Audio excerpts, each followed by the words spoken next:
प्यारे बच्चों, मैं सूर्यकांत तिवारी आज कक्षा 9 के बच्चों को, यूपी बोर्ड कक्षा 9 के बच्चों को जीव विज्ञान का एनसीईआरटी में जो प्रथम अध्याय है खाद्य स्रोत में सुधार, मतलब इम्प्रूवमेंट इन फूड रिसोर्सेस, कैसे हम भोज्य पदार्थ जहाँ से हमको मिलते हैं उनमें कैसे हम सुधार करें।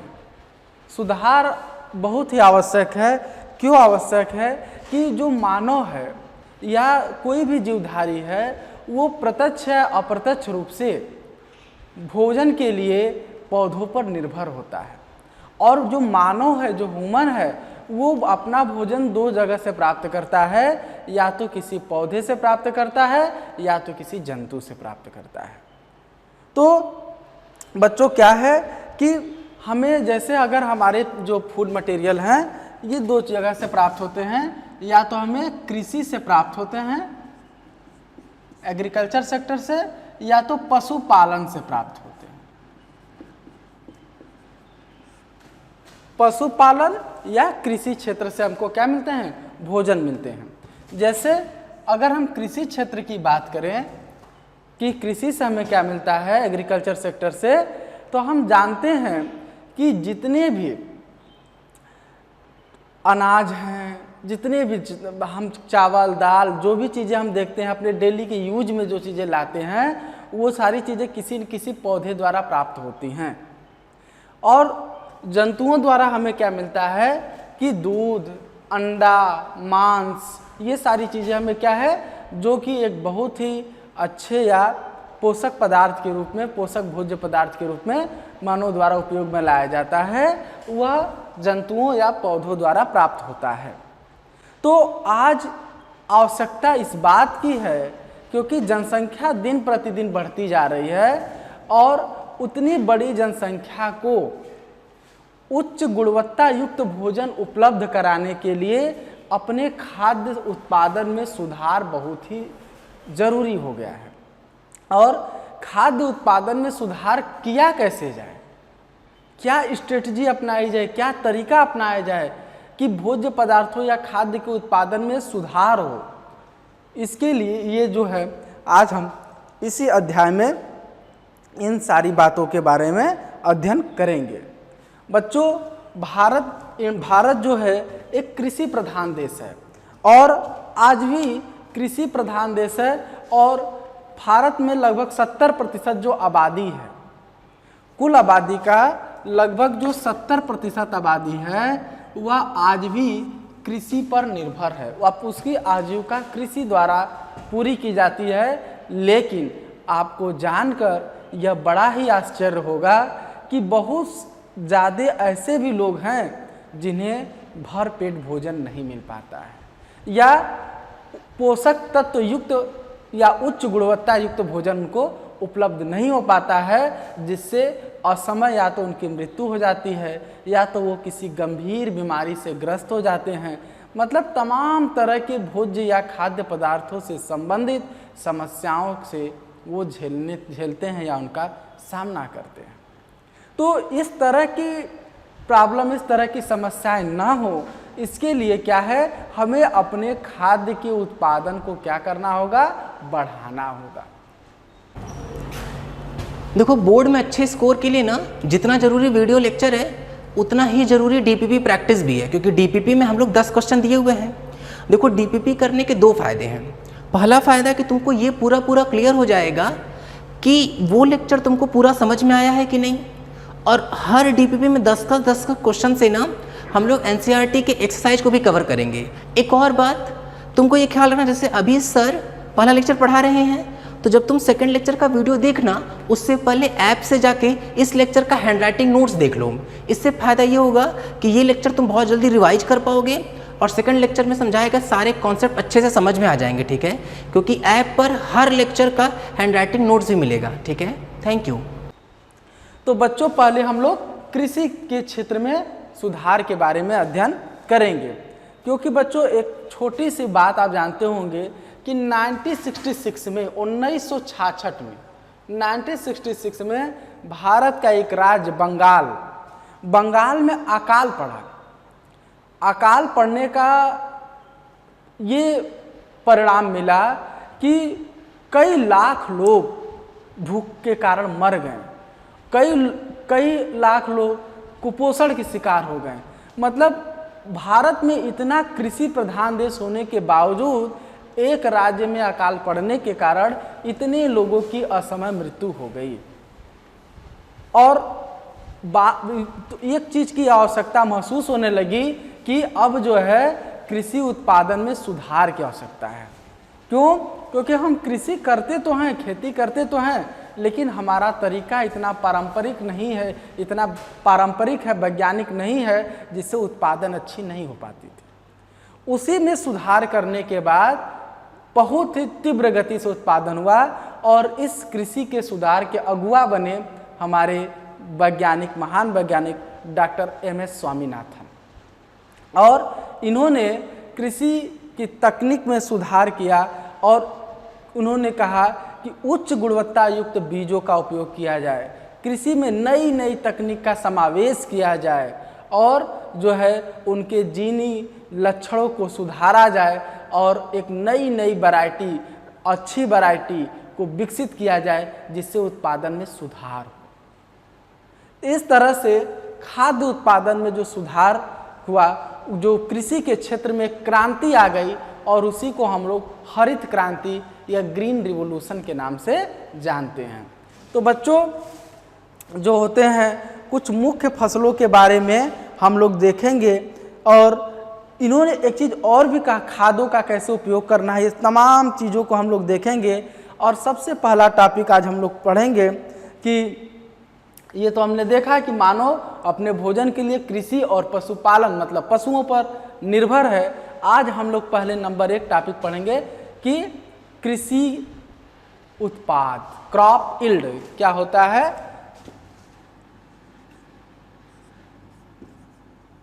कृषि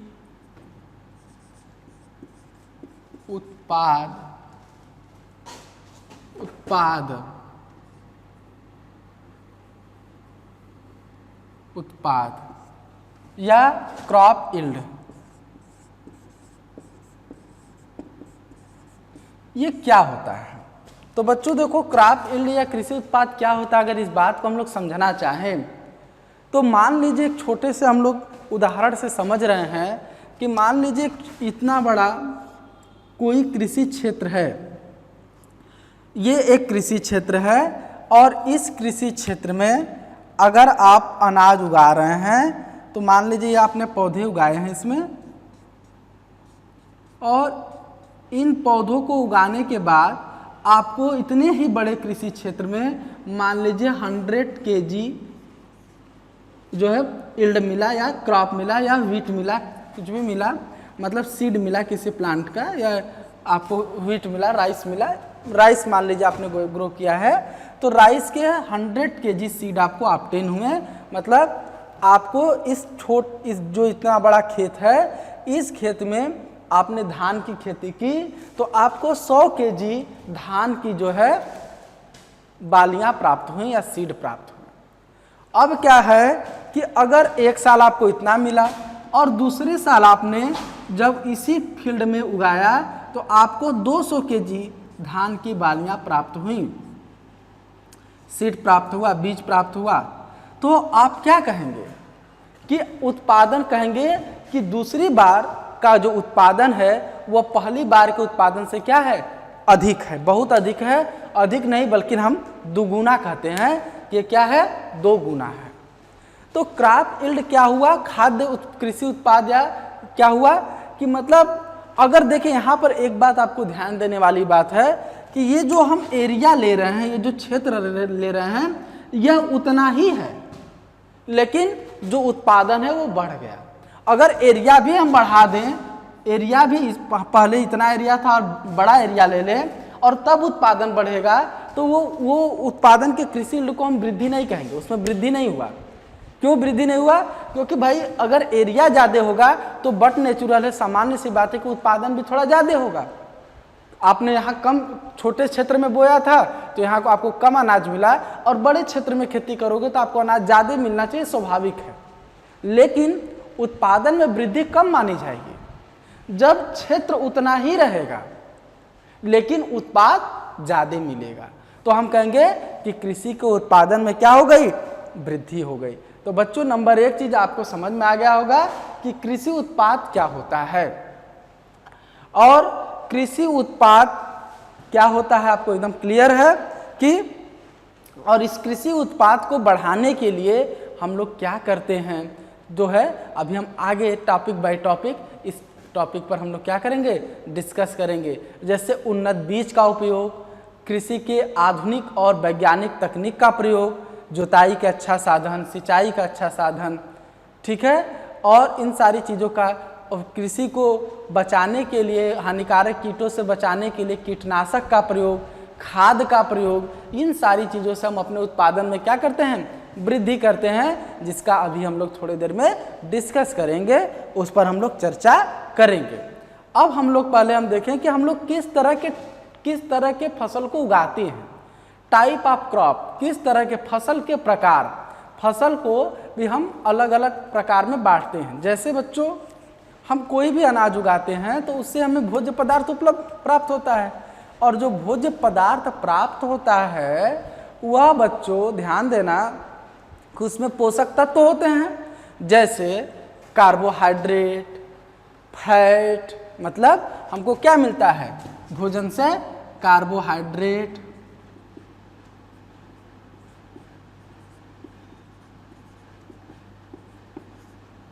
वसा, प्रोटीन, विटामिन, खनिज इत्यादि चीज़ें हमको मिलती हैं। तो बच्चों हम जो है इनके आधार पर ही किस तरह के फसलों में हमको मिलेंगी, हम फसलों का प्रकार निर्धारित कर सकते हैं। तो आइए बच्चों हम लोग देखें पहले कुछ विभिन्न प्रकार के फसल। तो दूसरी टॉपिक हम लोग की इसी चैप्टर की है फसल के प्रकार। तो बच्चों यहाँ पर देखो क्या है, फसल के प्रकार। फसल के प्रकार क्या होता है, किसके फसल कितने प्रकार के होते हैं।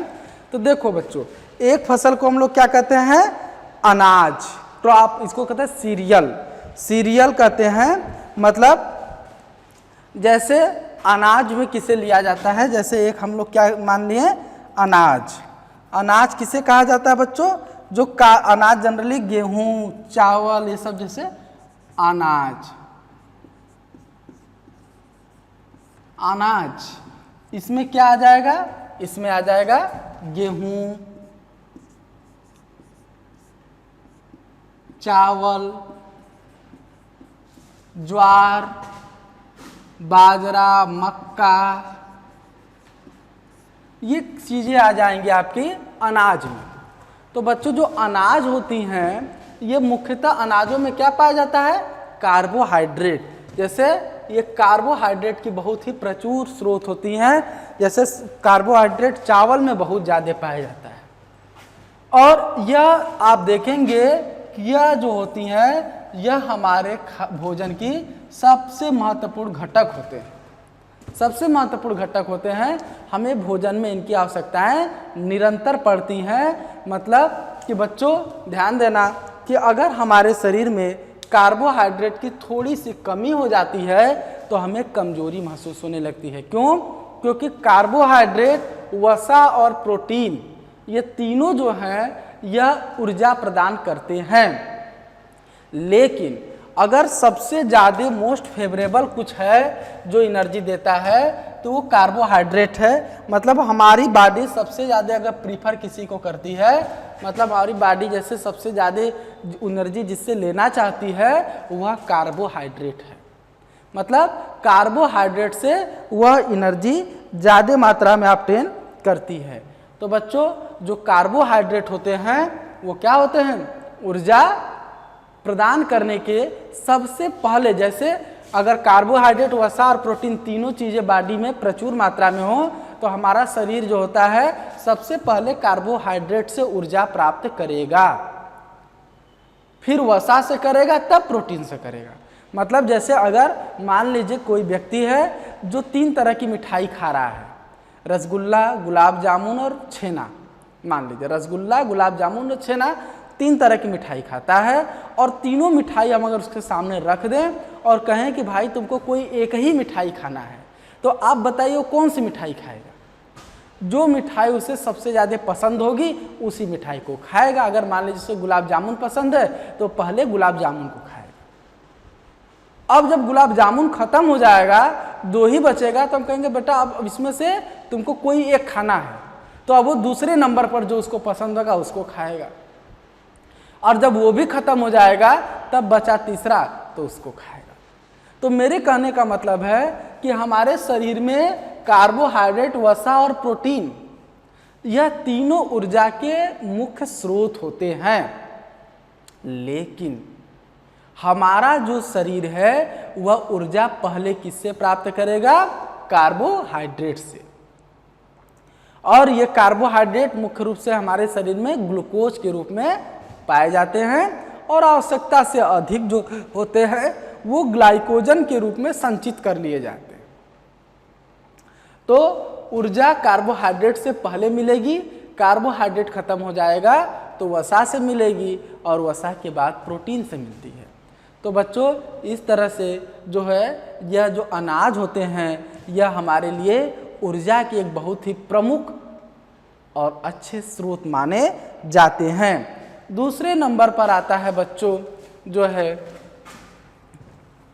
आयल यील्डिंग, मतलब तिलहन। इसको कहते हैं तिलहन। तिलहन किसे कहा जाता है बच्चों? आयल यील्डिंग प्लांट, मतलब वे फसल जो जिनसे हमें तेल प्राप्त होता है, तेल जिससे मिलता है। और आपको पता है कि जो मुख्य रूप से फसल जिनसे हमें तेल मिलता है और सबसे ज़्यादा अगर किसी फसल का तेल यूज किया जाता है तो वो मस्टर्ड, मतलब सरसों का तेल है।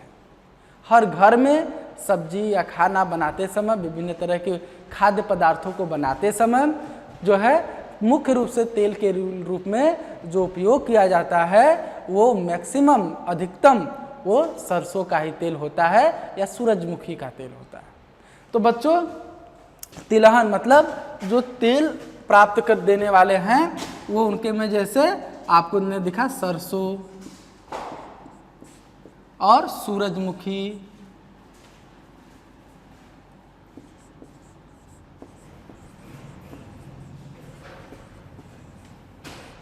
सोयाबीन,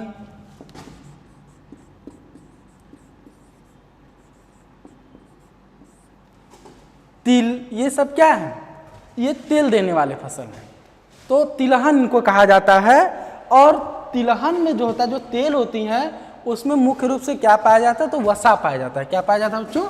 वसा, फैट, चर्बी, वसा जिसे कहते हैं तिलहन।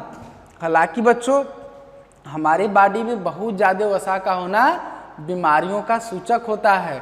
मोटापा और तमाम तरह की बीमारियों को ये जन्म देता है, जिससे आगे जाकर बहुत तरह की समस्याएं उत्पन्न होती हैं, जिसको आप रोग और स्वास्थ्य और रोग वाले अध्याय में देखेंगे। जैसे इसमें ब्लड प्रेशर, ये तमाम तरह की मोटापा, ये जो है कई समस्याओं को जन्म देता है। लेकिन वसा की मात्रा का बने रहना हमारे शरीर में जरूरी भी है।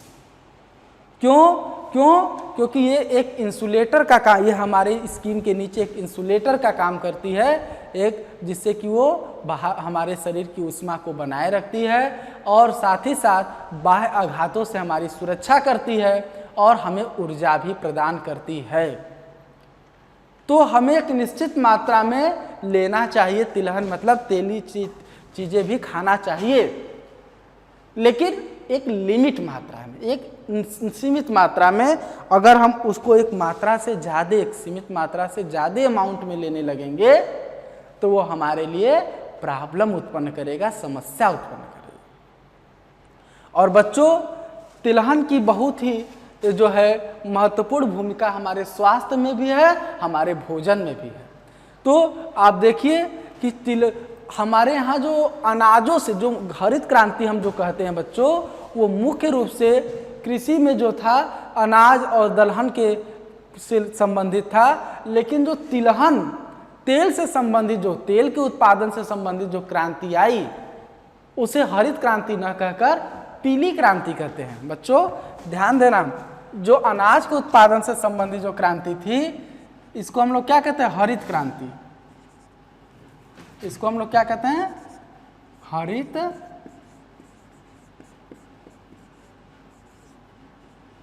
क्रांति। और तिलहन से संबंधित जो है इसको हम लोग कहते हैं पीली क्रांति।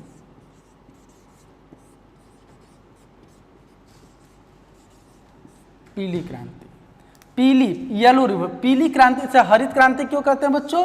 क्योंकि फसलों का जो रंग होता है वो हरा होता है, वो हरे रंग के दिखते हैं। तो उसके उत्पादन से संबंधित जो क्रांतिकारी आई कदम उठाया गया उसको हम लोग हरित क्रांति कहेंगे। लेकिन पीली क्रांति किसे इसे क्यों कहते हैं? कि जितने भी आप तिलहन देखेंगे, चाहे सरसों को आपने, सरसों का खेत आपने देखा होगा, फूल जब खिलते हैं तो लगता है कि एक धरती पर जहाँ सरसों की खेती होती है, आप लोगों ने गांव में अपने घरों के अगल बगल, अपने घरों के आसपास सरसों की खेती, सूरजमुखी की खेती आपने देखा होगा।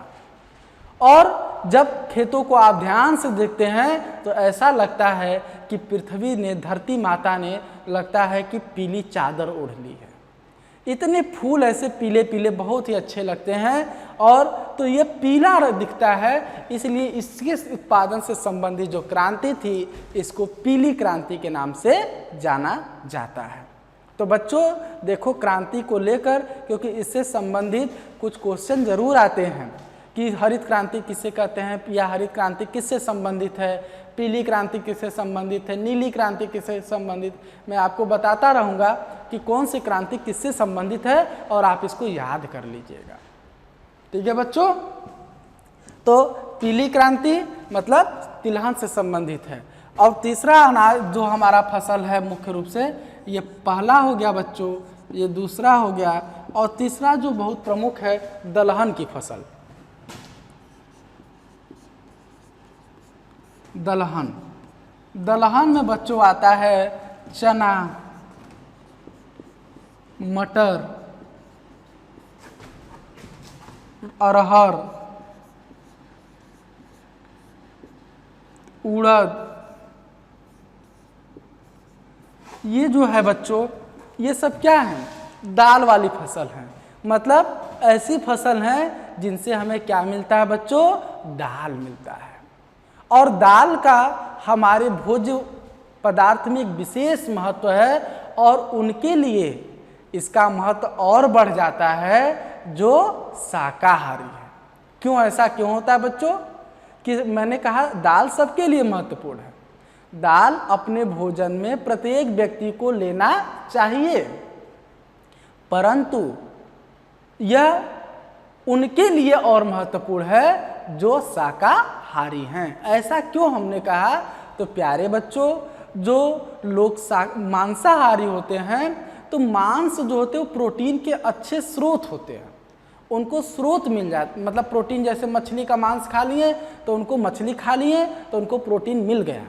लेकिन जो शाकाहारी हैं, शाकाहारी तो मीट खाते नहीं हैं, तो लेकिन उनको प्रोटीन चाहिए, क्योंकि प्रोटीन हमारे शरीर का बिल्डिंग मॉलिक्यूल होता है। मतलब वो हमारे शरीर के बिल्डअप मसल्स ये सबको बनाने में क्या करता है? मांसपेशियों की वृद्धि, विकास, इन सारी चीज़ों में सहायक होता है, बहुत ही मददगार होता है। अगर किसी व्यक्ति के शरीर में प्रोटीन की कमी हो तो उसका शरीर बिल्डअप नहीं कर सकता है। आपने देखा होगा कि अगर कोई व्यक्ति जिम ज्वाइन करता है, जिम में जाता है और वो अपने शरीर में को खूब हैवी बनाना चाहता है, तो उसे देखिए सप्लीमेंट के रूप में प्रोटीन डाइट दिया जाता है।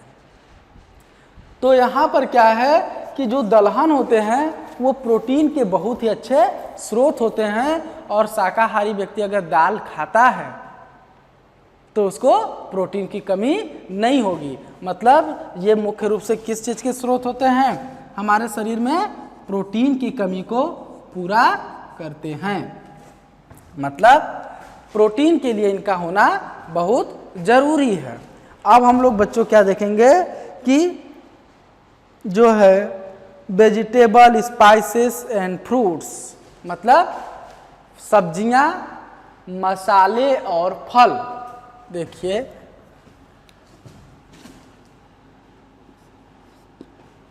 चौथा बच्चों है फोर्थ वाला, सब्जियां,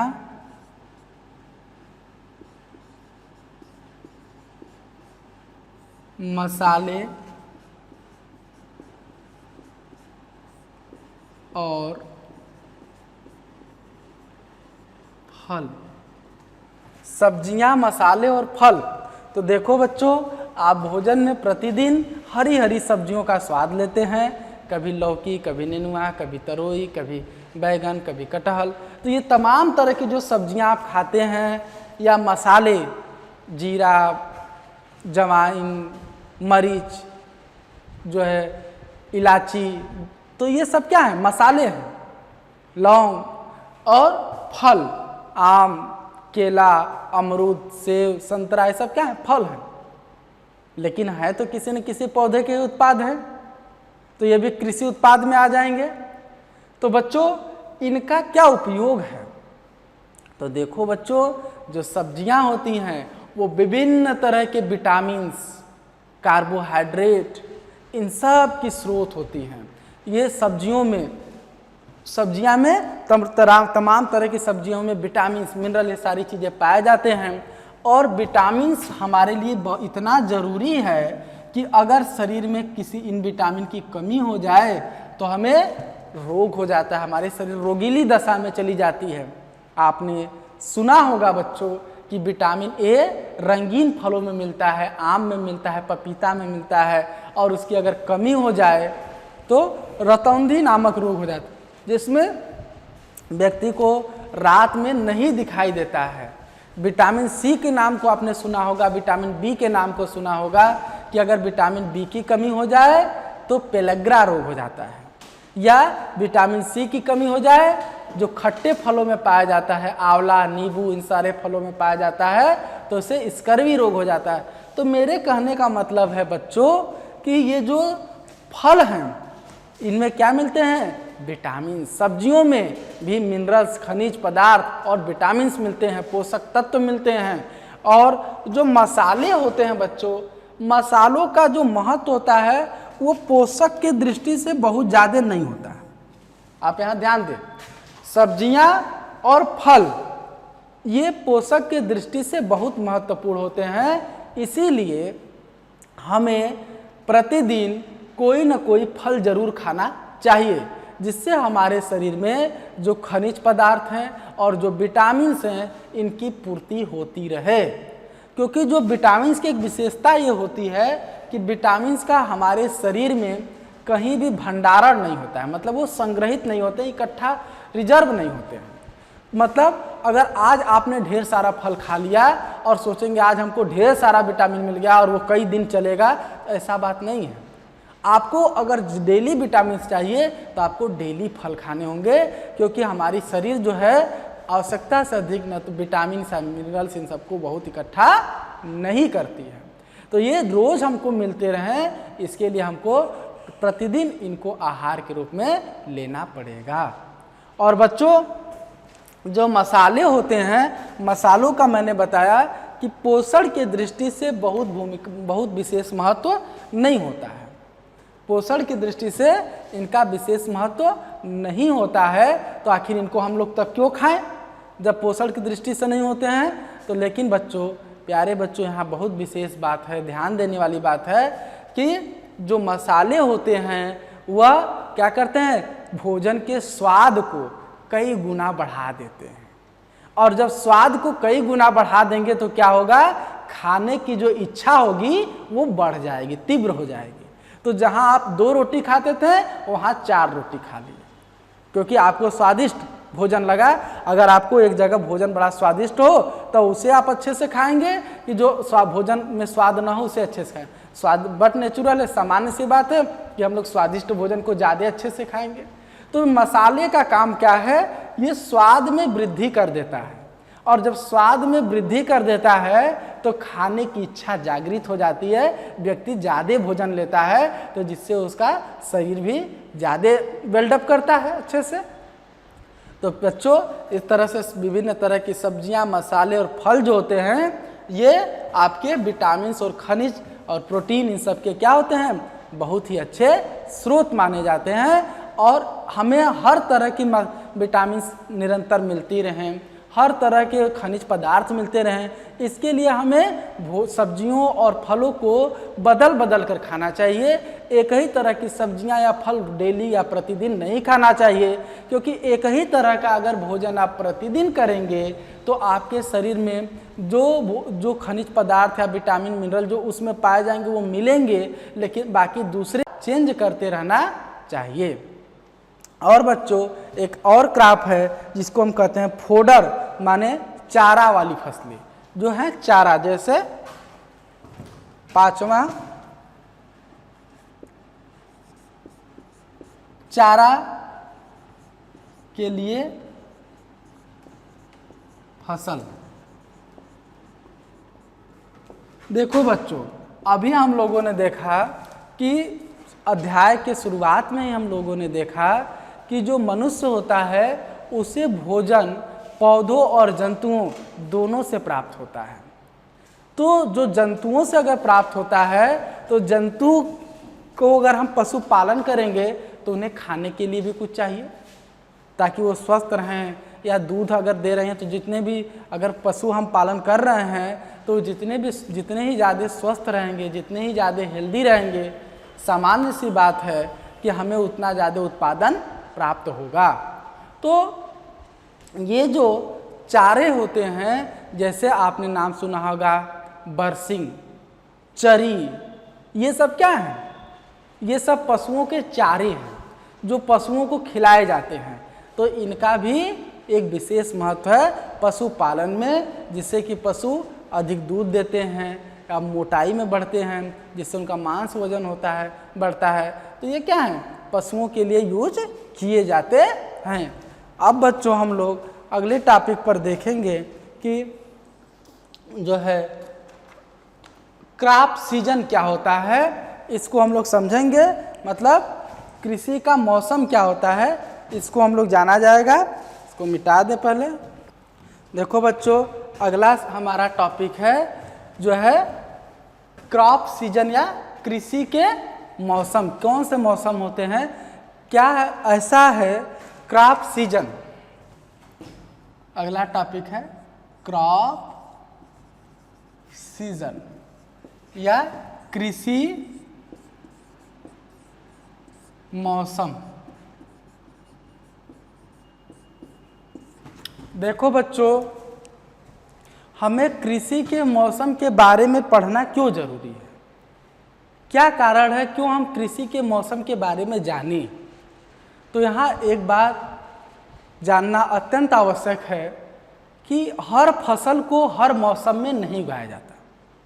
जैसे बरसात के दिनों में जब चावल धान की खेती होती है, क्या उसी समय गेहूं की खेती होती है? क्या जब बरसात होता है तभी सरसों की खेती होती है? नहीं। आपने देखा होगा कि कुछ सीजन में कुछ विशेष प्रकार की फसलें उगाई जाती हैं, दूसरे सीजन में कुछ विशेष प्रकार की फसलें उगाई जाती हैं। खेत वही है, जगह वही है, जमीन वही है, लेकिन बदलते हुए मौसम के साथ फसल बदल जाता है। हर मौसम में एक ही तरह की फसल उगाना संभव नहीं है। और बच्चों, किस जगह पर किस तरह की और कब फसल उगाई जाएगी, ये उस कृषि का मौसम या कृषि क्रॉप सीजन कहलाता है। और क्रॉप सीजन किसी विशेष फसल के लिए विशेष होता है। क्यों विशेष होता है? क्योंकि हर फसल को अच्छे से वृद्धि करने के लिए, उसमें फल आने के लिए, उसका अच्छे से विकास होने के लिए एक विशेष तरह के तापमान की ज़रूरत होती है, विशेष नमी की ज़रूरत होती है। मतलब उसको वायु, हर चीज़ की विशेष तरह की ज़रूरत होती है। एक स्पेसिफिक ज़रूरत होती है, रिक्वायरमेंट कि इतना उसको टेम्परेचर चाहिए, इतना ज़्यादा उसको पानी चाहिए। तो बेटा अगर जिस पौधे को बहुत ज़्यादा पानी चाहिए, अगर उसे गर्मी के दिन में लगाया जाए, चिलचिलाती गर्मी में लगाया जाए, तो क्या बच्चों उसका उत्पादन अच्छा होगा? उसे कहाँ कब लगाया जाए? बरसात के दिनों में लगाया जाए। या जिस पौधे को ज़्यादा पानी नहीं चाहिए उसे बरसात के बजाय गर्मी में लगाया जाए। या जिसको कम तापमान चाहिए उसको जाड़े में लगाया जाए, उसका सीजन हो जाएगा जाड़ा। तो इसी तरह से मैं आपसे कह रहा हूँ बच्चों कि हर तरह की फसल हर तरह के सीजन में नहीं उगाई जा सकती। मतलब उनको एक विशेष तरह का ताप चाहिए, विशेष तरह का जल चाहिए और विशेष प्रकाश की अवधि चाहिए, फोटो पीरियड। किसी को ज़्यादा प्रकाश चाहिए, किसी को कम प्रकाश चाहिए, किसी को एक समान प्रकाश चाहिए। तो उस तरह से उस मौसम उस सीजन के आधार पर हम फसलों का चुनाव करते हैं। अब पता चला कि अब बरसात वाली फसल को आपने जाड़े में लगा दिया, तो बताइए वो अच्छा उत्पादन होगा? या जाड़े की फसल को गर्मी में लगा दिया तो उसका अच्छा, तो इसलिए बच्चों उसका अच्छा उत्पादन नहीं होगा। तो इसलिए कृषि के क्षेत्र में अगर सुधार लाना है तो हमें कृषि के मौसम की भी अच्छी जानकारी का होना अत्यंत आवश्यक है। और बच्चों जो कृषि का मौसम है इसे दो मुख्य भागों में बांटा जाता है। एक खरीफ की फसल कही जाती है और दूसरी रबी की फसल कही जाती है। क्या कही जाती है? खरीफ की फसल।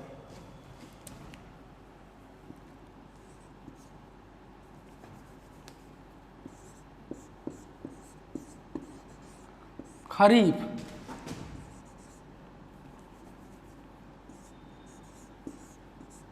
की फसल, खरीफ की फसल और दूसरी, पहला एक हो गया खरीफ की फसल और दूसरा हो गया रबी की फसल।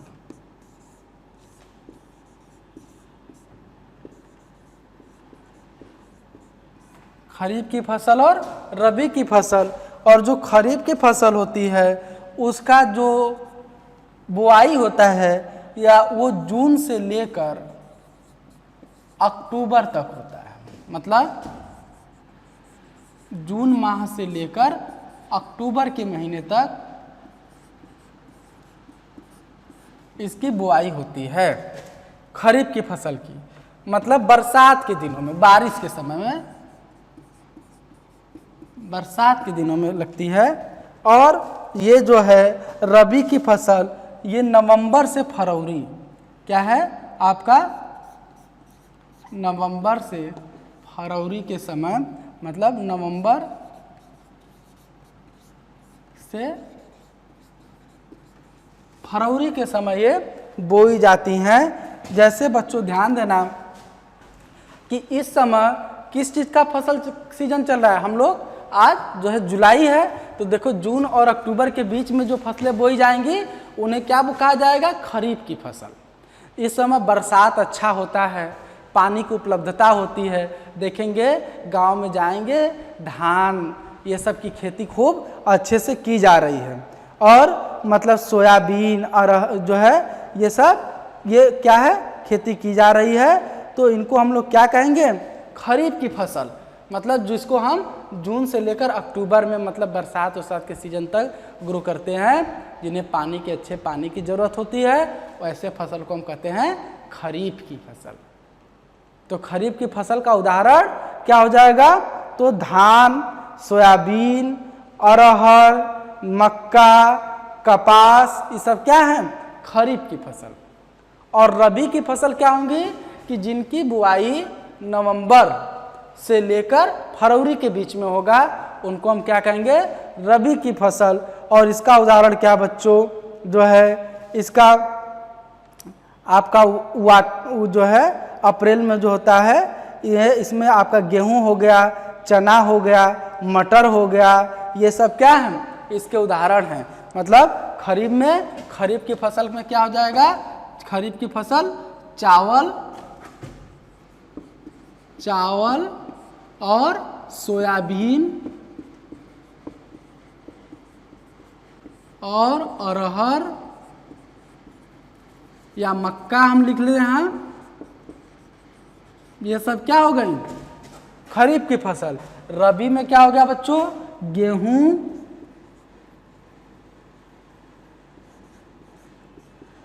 और चना, मटर, ये सब क्या हो गए?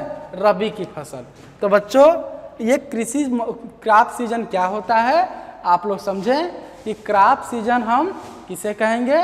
तो आप लोगों ने देखा कि क्रॉप सीजन का जानकारी होना क्यों ज़रूरी है, क्योंकि हर तरह की फसलों को हर तरह के सीजन में उगाया नहीं जा सकता।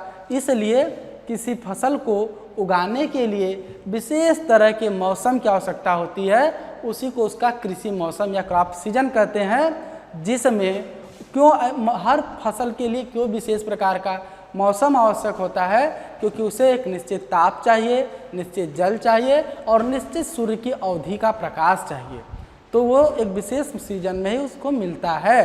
अगर किसी फसल को हम जून से लेकर अक्टूबर के बीच में उगाते हैं तो उसे हम खरीफ की फसल कहते हैं। क्या कहते हैं? खरीफ की फसल। और अगर किसी फसल को हम नवंबर से फरवरी के मध्य उगाते हैं तो उसको हम कहते हैं रबी की फसल। तो हमारे जो वर्ष के फसल ने खरीफ और रबी में बटे हुए हैं। और बच्चों यहाँ पर हमें एक चीज़ और जानना है कि हम लोगों ने आज जो पढ़ा उसका एक समराइज मतलब उसको एक संक्षिप्त में हम लोग ये समझ लें कि आज के लेक्चर में हम लोगों ने क्या पढ़ा। तो बच्चों आज हम लोगों ने चैप्टर पढ़ा खाद्य स्रोत में सुधार, जिसमें हम लोगों ने पहले देखा कि हमें मानव को भोजन कहाँ से प्राप्त होता है और मानव को भोजन के प्राप्त होने में कृषि और पशुओं का कितना भूमिका है या कितना योगदान है। और उसके बाद हम लोगों ने देखा कि इनमें थोड़ा सुधार कैसे किया जाए और इसकी क्या आवश्यकता है, भारत में कृषि की क्या स्थिति है, इस पर भी एक संक्षिप्त रूपरेखा हम लोगों ने देखा। और यहाँ हम लोगों ने विभिन्न तरह के फसलों के बारे में देखा कि विभिन्न तरह के फसल कौन कौन से हैं और उनसे हमको क्या मिलता है, इसका भी हम लोगों ने एक देखा, इसको कि समझा। और बच्चों इसके बाद हम लोगों ने देखा कि क्रॉप यील्ड क्या होती है, कृषि उत्पाद क्या होता है, उसमें वृद्धि कैसे की जाती है, इसको भी हम लोग जाने। और हम लोगों ने कृषि मौसम के बारे में जानकारी को इकट्ठा किया कि कृषि मौसम क्यों ज़रूरी है, क्यों हर तरह के फसल को हर तरह के सीजन में नहीं उगाया जा सकता, इसका हम लोगों ने एक अध्ययन किया। और बच्चों ये आज का लेक्चर में आप लोगों ने जो पढ़ा इससे संबंधित 10 प्रश्नों की एक डीपीपी आपको दी जाएगी। और बच्चों आप जो अगला लेक्चर है उसे देखने से पहले पिछले लेक्चर को देखकर उसकी डीपीपी को ज़रूर हल करें। क्यों? क्योंकि डीपीपी जो होता है वो उस दिन के लेक्चर पर ही आधारित होता है। और अगर उसके प्रश्नों को आप कर लेते हैं, अच्छे से देखेंगे, अगर आप लेक्चर को अच्छे से देखेंगे, सुनेंगे और समझेंगे तो निश्चित रूप से आप कर लेंगे। और अगर ऐसा आप करते हैं तो आपकी जो प्रैक्टिस होगी वो इतनी ज़बरदस्त हो जाएगी कि जिस दिन एनसीईआरटी का पूरा सिलेबस ख़त्म होगा, एनसीईआरटी के सारे क्वेश्चन आपकी ज़ुबान पर होंगे, सारे आंसर आपको पता होंगे। तो डीपीपी ज़रूर सॉल्व करें और इस चैनल को लाइक और सब्सक्राइब करना न भूलें, क्योंकि जब आप सब्सक्राइब करते हैं तो क्या होता है बच्चों कि जो भी नया लेक्चर अपलोड होगा उसका नोटिफिकेशन आपको मिल जाएगा। थैंक यू बच्चों।